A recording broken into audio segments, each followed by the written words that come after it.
this Electoral Act, and you guys are saying we don't have enough time again to do that.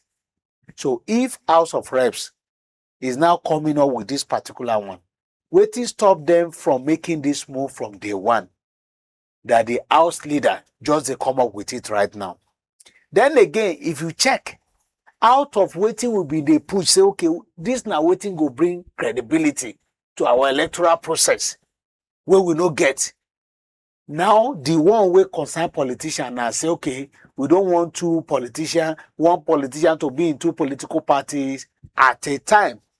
How many of them fit boast, excluding Wike, as we speak right now in Nigeria, go talk say he still dey one particular political party?